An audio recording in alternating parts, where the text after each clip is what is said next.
Bill Jacobs, how are you, sir? I'm doing great. Thank you for having me. My first podcast, so I'm excited about this. That's awesome. Listen, at first and hopefully last, because as I was telling you, the podcast are like the entry level is so low. It's like, do you have, a Zoom call?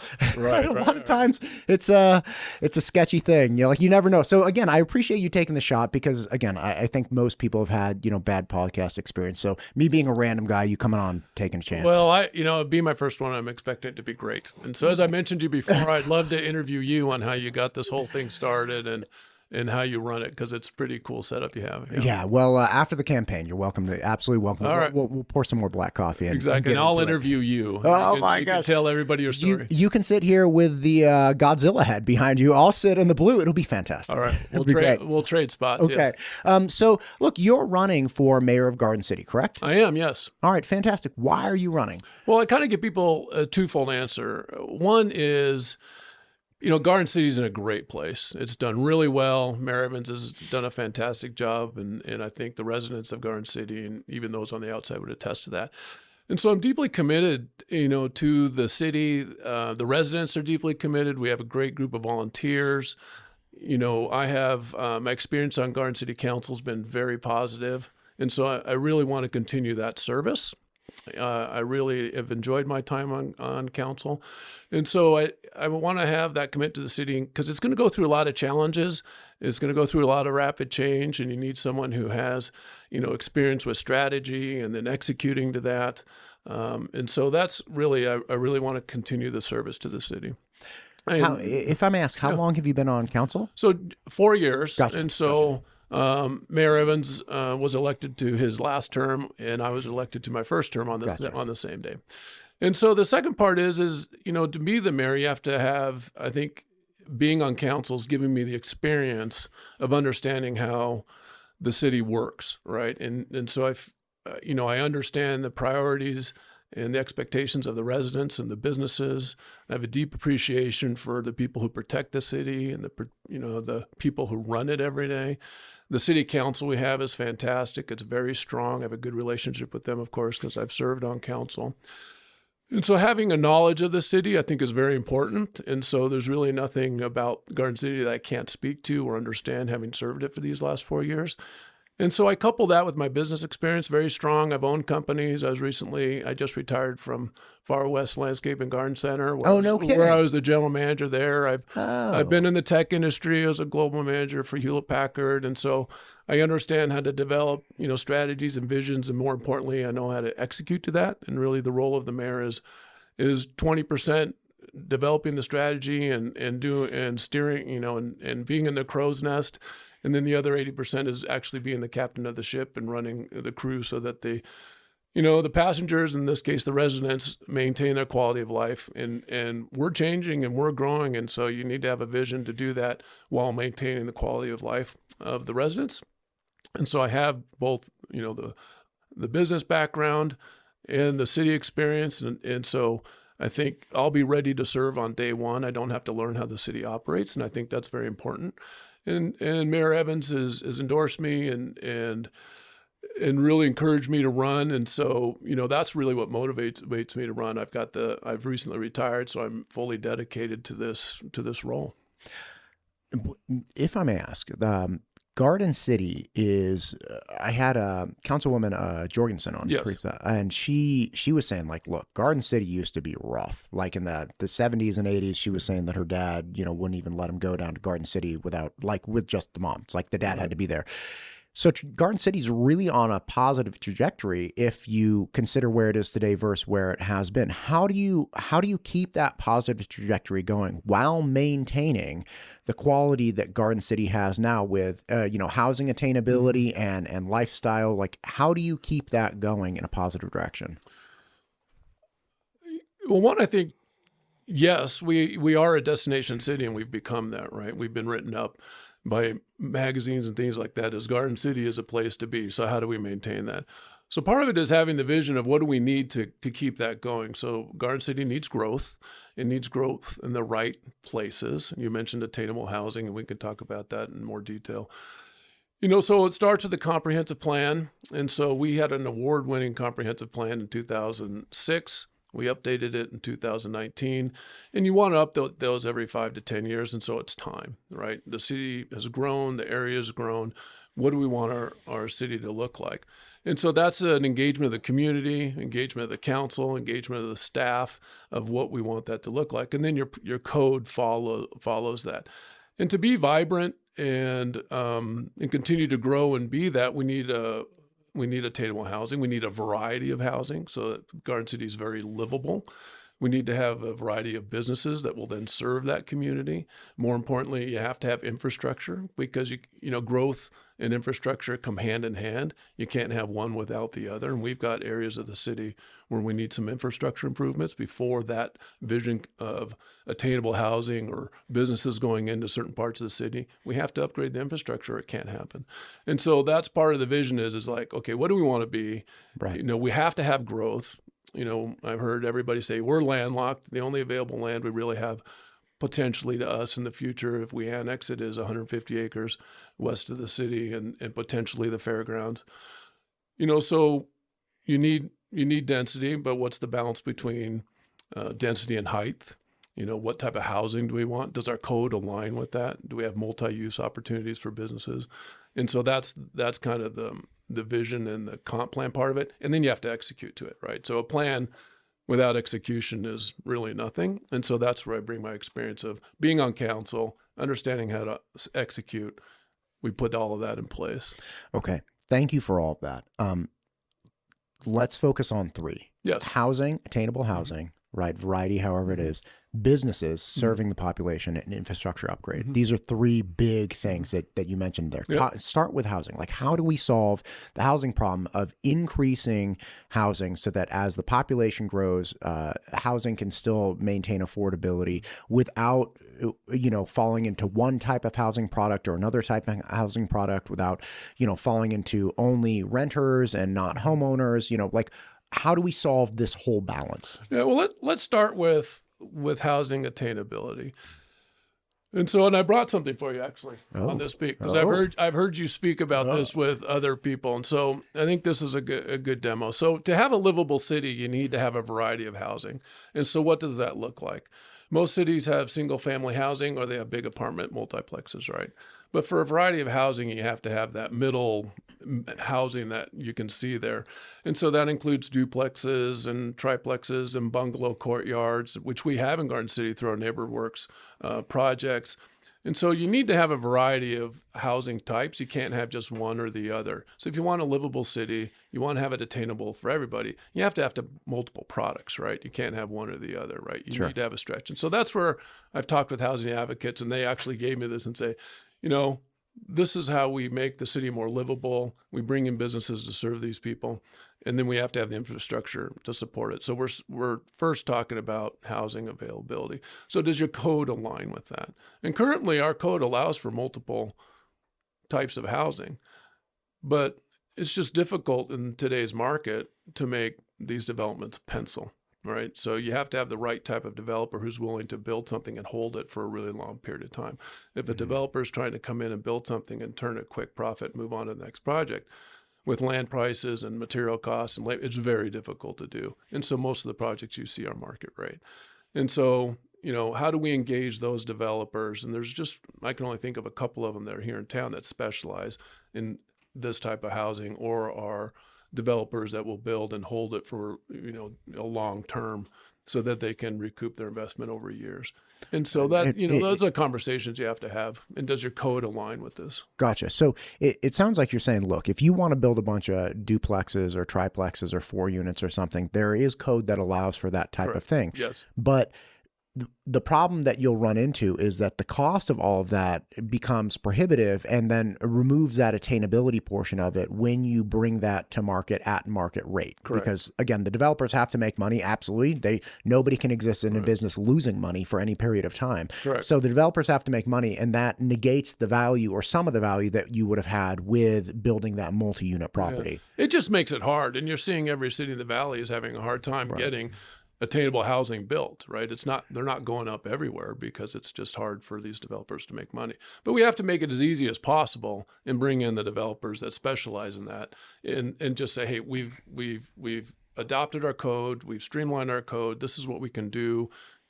Can't, if it works out for them, they're going to buy that property and they're going to develop that land. And so, to be a livable city, you have to have a variety of housing if you want to have attainable housing. So that's first. Infrastructure is second. So may I ask another question? Yeah, please. Is there a discussion about Garden City has a lot of older properties, meaning, and that's not a dig, but the commentary is really, you have properties that are on what would appear to be oversized lots for the actual house or, building that sits on it. And those are fantastic properties for adding ADUs or adding, subdividing and things of that nature.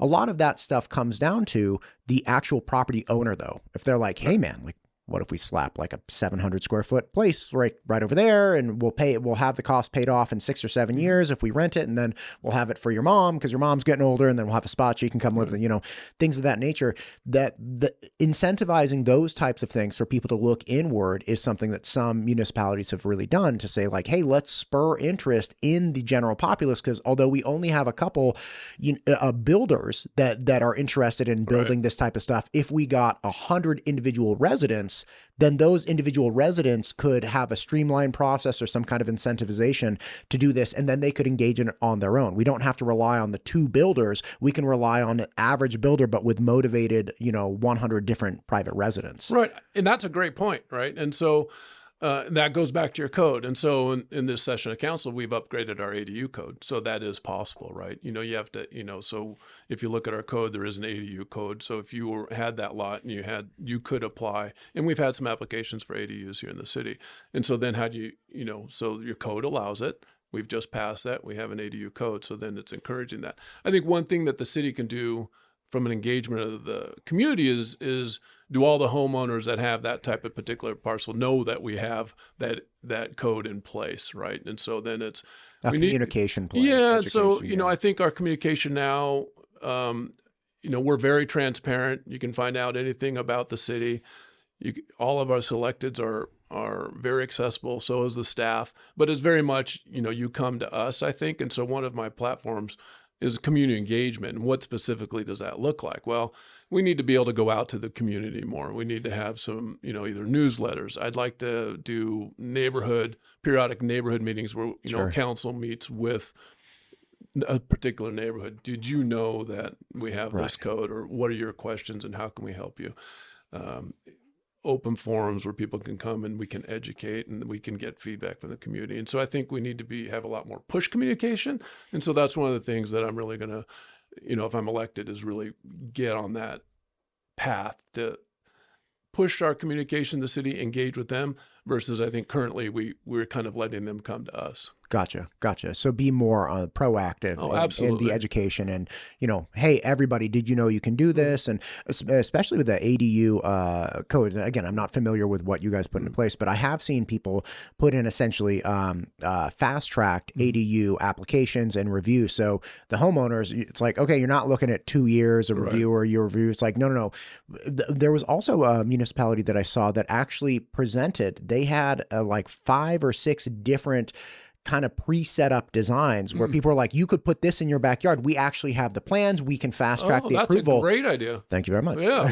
Did you just come out with that? But you have that kind of thing where it's like, oh, this would be great. Like it's a 1-story bungalow or it's like a skinny 2-story thing or whatever it might be. And that way people don't have to go through this painful architecture and engineering process. Like, no. Like we already have this all out. Just find your builder and we'll fast track the plan. That's a fantastic idea. And that's where it's like, okay, bring us your ideas.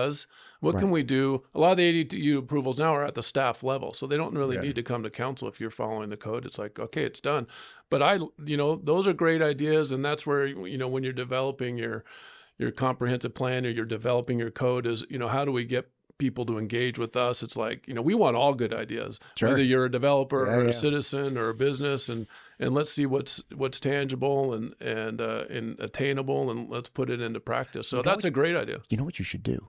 You should set up a competition for all the builders, developers, architects to submit designs for their best ADU. Has to be under 600 square feet, has to be like full, it can't be a studio, has to be a full bedroom, 1 bath at least. full bath, by the way, Yeah. right? Maybe like whatever you want. That's in code, right? Yeah, So, like so you have to have all of those things and then submit the designs, and then those designs get put up like in wherever, I don't know, but like have a competition, and then it's like, this is what we have now, and these plans are available. Thank you, Matt Acme Building for presenting this. By the way, they can make this for like $150,000. Right, price it out. Yeah, right. That's a fantastic idea. Yeah, I like God, that. I think we just solved the problem, Bill. We did, yeah. God bless it. World's problem solved on Matt Todd's podcast. Yeah, right. So once we have the residents, once we have the housing, the businesses to support them, and this is a big concern in a lot of different areas, because you have some municipalities that are really becoming bedroom-oriented communities without like a downtown or without like a there. It's just like, well, you want, like, if you have a downtown or you have this, this missing middle housing, and we're able to develop that in certain areas. You want to, people want to be able to walk to these services, right? And so then that kind of goes to your code, right? And so our current code is really, if you look at any city's code, it's a table that says, here's the zoning, here's the table, and this is what's allowed in that zoning. It's either permitted or not permitted, or there's a conditional use. And so you really want to look at that, and that goes back to our planning, is like, okay, what are zones in the city? What are the rules around each zone, right? And then are we, like, for instance, we just, I think Teresa mentioned this when she was on with you, we created a residential medium zone in Garden City. And then in contrast, we looked at our R3 zone, which is our multi-use, and we added some uses to the table. So I think that's probably what you want to do, is when we look at these areas, is let's look at the zoning chart and have allowed uses, that then those businesses can look at our code and say, that's an allowed use, right? And then how do we streamline our processes to make it as easy as possible for them to come in and develop? And so one of the benefits I bring of knowing the city and my business experience is like, I'm going to bring in a fresh look of, let's look at everything that we do. Are we making it as easy as possible for developers and businesses and residents to engage the city?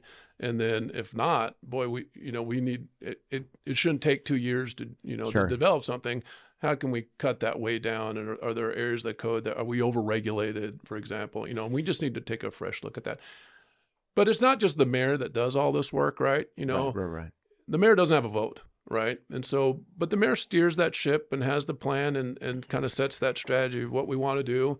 And then we have to execute it, and you execute it with the help of the staff and the help of our amazing city council, because then the city council is then going to deliberate it and pass it. And so it really is a team sport. But I think what the mayor does is say, okay, this is where I think we need to go, team. Does this work? Let's engage the community. Let's have public hearings. Council, what do you think? Staff, what do you think? And then let's put it into practice. And that's really, to build a vibrant, growing city, so that we can maintain our quality of life, as we grow, which is critical. You have to do all of those things. Yeah. Outside of zoning and kind of, tacit encouragement for businesses to come in, there are some places that are really trying to organize things in collaboration, either with chambers of commerce or just within the city, within City Hall, trying to organize broader events, right, that draw a lot of traffic through, right? So you have like Caldwell's a fantastic example of this. They organize all kinds of things, and I think they said it was something like they had to line up 280 events per year, even if they were smaller events like live music and, taco trucks, all the way to like the cardboard boat, races, all the way to, rugged Idaho. And you're like, there are all of these different things that they line up, and that draws in businesses because there's so much effort to get the people there, right? Oh, absolutely. And Caldwell's done a great job, right? And so that's good city leadership on their part. So kind of this goes back to the community engagement, right? Is how do we engage the community? And so one of the things I've been talking about, we have 7 breweries, 7 wineries in Garden City. Why don't we have a beer and wine festival in Garden City, right? Where we can find a place, we can really promote our wineries, our businesses. There's new ones moving in every day. One just announced last week. Invite other, the sock guys and the Boise breweries and make it regional. We really don't have one of those. And I think Garden City would be the perfect place for an event like that. So that's an idea of like, let's engage the community. Let's bring the spotlight on Garden City or something like that. We also have First Night, which is down in the East End. And we've had some community people engaged in the community like Hannah Ball and Derek Hurd who really, promoted that. But I don't think a lot of people know about that. So how do we get the word out? How do we encourage people to come visit the city? And so that's really, you work with the Visitors Bureau, the Chamber of Commerce. They're starting to align more and more closely together. And we have a very strong chamber headed by Leslie Yost, who does a fantastic job. She's the director of fun. And the director of fun. Yeah. And if you knew Leslie, you would that title fits really well. I mean, she's fantastic. And so if I ever lose the podcast, I'm applying for director of fun. Well, I have a great time every day. Just come jump on my bus, man. We'll have a good time. Well, and you need to have Leslie on because she's literally fantastic. But the chamber has grown under her leadership. We've got the Visitor Bureau. The city is, and the Urban Renewal District help fund some of those things. And really is like, okay, bring the community together. And what do we want to have in our community, right? And that's, again, it's not just the mayor saying, well, I want a beer and wine festival. It's like, well, I need to go talk to all these people. Say, is this a good idea? What's the venue? Where do we have it? Let's get a committee together and make this thing happen, right? And so I think that's where you kind of have that vision. I spelled out, it'd be really fun to have one of these things, but then we got to execute. All right, let's get after it and put it together and put in the effort and have something like that. And so great. I think there's some great ideas out there. And I think as we engage the community, there's going to be more and more of those ideas. I don't know if we can put on 280 of them like Caldwell, but when I heard that, I was like, that's not possible. It's like they're doing it almost every day. They're making it happen. It's like, how? It's like 6 days a week. Take Sunday off. Right. Like, I don't even think they take Sunday off. It's like Tuesdays off or something. Well, we have an award-winning library, and so a lot of our events go through the library. I mean, anybody who knows Garden City well or has lived there for a long time just praises our library and our library staff. And you can rent fishing poles and you can rent metal detectors, and it's called Not a Quiet Library, so people love to take their kids there because they don't have to shush them like you might in a normal library. Yeah, be quiet, exactly. Johnny. We have a mobile book. I mean, it's just so you have treasures like that, and you can have events around the library. You can have events around different parts of the city. You can the opportunities are endless. We have to just identify the best ideas and then execute on getting them in. And so that's the fun part of being the mayor and having that vision, having that strategy. Because then the other part of it is you guys got to run the city every day, right? And so that's the kind of the blocking and tackling of we need to make sure our services work. Gotcha. Infrastructure. Yes. Right. We have housing. We get the people here. We figure out a way to build. We figure out a way to empower the citizens to build on their own stuff. Then we have, the Beer and Wine Festival. We start bringing in commerce. More commerce leads to more businesses, more revenue, more prosperity taxes, the whole bit. Infrastructure, though, right? Because if the sewer line's not big enough to handle the waste out of the hotel that wants to, get revamped or things like that, it doesn't matter. Like you're not going to make it. It's really important to understand how infrastructure works, right? And I don't think a lot of people do because it's under your feet and it's out of sight, out of mind, right? And so, you can't have growth without infrastructure. Just doesn't happen. So people look at that East End, and we've got the winery, got the Riverside Hotel expanding, we've got development that's happened all there. All of that happened because of Urban Renewal District, and we're able to put a water line in there because it had old, outdated 60-year-old water lines that could not support the development. So the city had vision, created Urban Renewal District, paid for the upgrades on the infrastructure, allowed all that development to happen. Wouldn't be there if we didn't have that. So we got the same problem on the south side of Chinden Boulevard. You drive down south side of Chinden Boulevard, it is ripe for development, right? There's empty lots, there's underutilized properties. The city cannot currently service what I've just described in terms of building, a variety of housing and things like that. We need infrastructure in the south side of Chinden Boulevard. So I'm the treasurer of the Urban Renewal District, so I can talk Urban Renewal District pretty specifically. And so we're creating a new Urban Renewal District on the south side of Chinden Boulevard, which is then the tool that we can use to help fund upgrading a 4-inch, 60-year-old pipe to an 8-inch pipe that will allow for all of that development. So there are tools at our disposal that we can do that. So those are things that we're doing, right? And it's part of the Vision City. We're using Urban Renewal District as a good tool. Urban renewal districts aren't just something you can impose and do. They can only take up 10%. They can only be 10% of the value of your base. And so you can't just have urban renewal districts all over the place because that's why you can't declare the entire city an urban. Right. I heard that interview, and it's like, well, Yeah, so your base, your value of your urban renewals can only be 10% of your base, right? So you can't exceed that. So with this new urban renewal that we're putting on the south side of Chittenden Boulevard, it's taken up 9.84%. So, it's pretty skinny there, and you have to meet criteria. You have to be very specific on how you're going to use those dollars.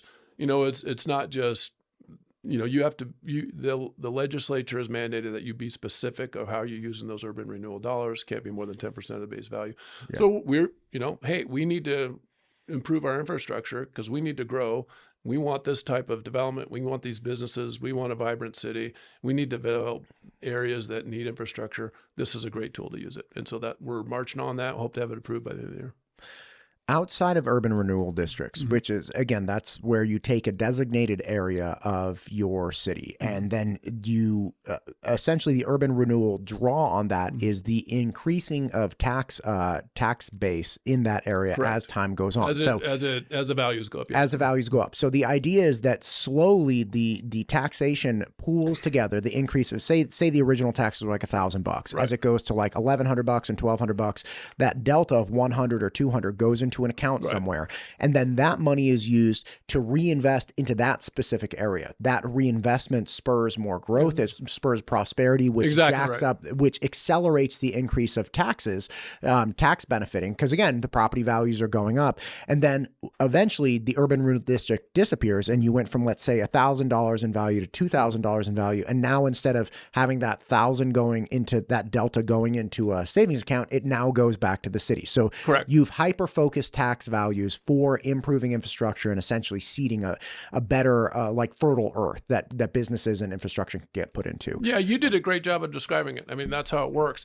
So there are 20-year periods, and then you sunset them.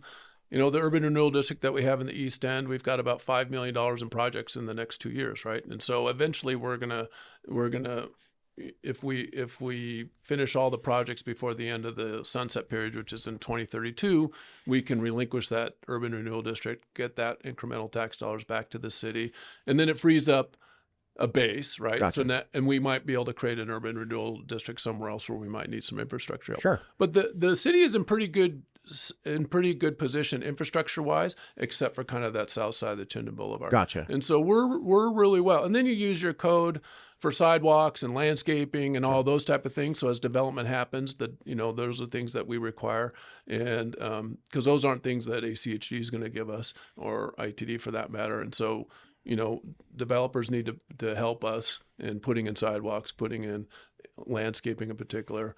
But you described that very well. Your knowledge of the urban renewal district and how it works is very good. Well, Chatty G, it's amazing because again, I get your personal assistant. Yeah, and again, these are questions that I have, and after podcasts, I'm like, okay, did I understand that correctly or not? And then I have additional questions, but it's like 3 days later, I can't call the person and harass them. So but yeah, it's very complex, and it is something that can be put into place by the city. You don't need voters to come in and approve it. It's the city council gets to determine where do we need it. So the urban renewal districts are separate committees. So I sit on I'm the treasurer of urban renewal district, and we're independent of the cities, and we make decisions. And so urban renewal funds can only be used for public infrastructure and public funds. I can't give, if you're a developer, I can't say, well, I'm going to give you money. Here's for $1 million bucks. Yeah. What we can do is we need to improve the water line, or there might be an end where there's a public space where we want to put parks. And so for instance, we just approved on the urban renewal district a pathway to access to the greenbelt that goes through a development. Well, that's public, right? They're going to allow the public to access through their development to get to the greenbelt.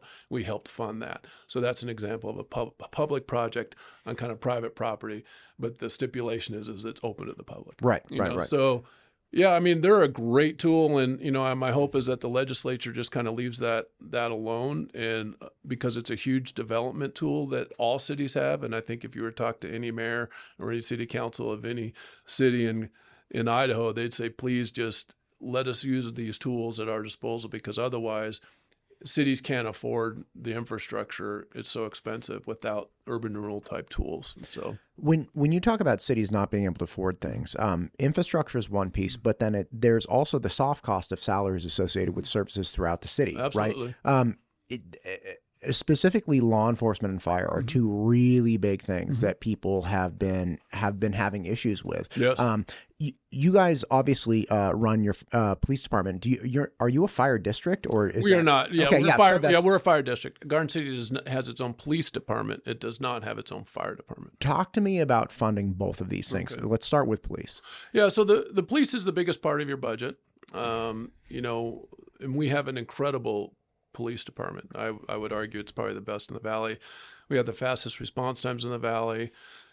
And when you call the police, you want them to get there fast. You want them to be competent. You want them to be well trained. You want them to be compassionate. And we can really control those things when we have a city department.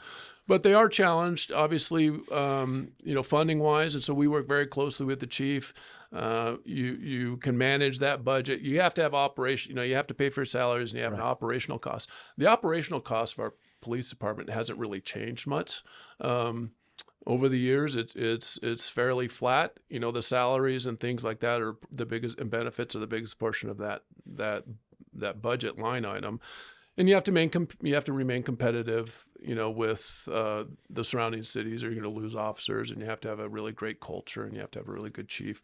And so you really look at that of retention, and how are we compensating people, and do we have the right training, and do they feel like they're engaged in the community, to provide that law enforcement. But, we had to make choices in this last budget cycle. So, if you've been watching the news, every city in the Treasure Valley, or in the state for that matter, is really kind of squeezed on their budgets. So we normally buy 4 police cars a year. We're going to buy 3 this year, right? We're able to kind of add new staff and new officers. We try to balance it between budget years, right? So, if we lose an officer, say in August, that's part of this fiscal year. Can we then, by the time we do the recruiting and thing and replace that person, it might fall into the next year's budget. So you use some budgetary guidelines and management to really do that. But our operational costs are staying steady. And we have to maintain level of service, right? And so the role of the mayor is to make sure we're a service organization first. We have to provide water, sewer, police, recreation. And we need to maintain that standard as quality of life. So we fund that first. And then when we look at the budget, maintain services as first to the community.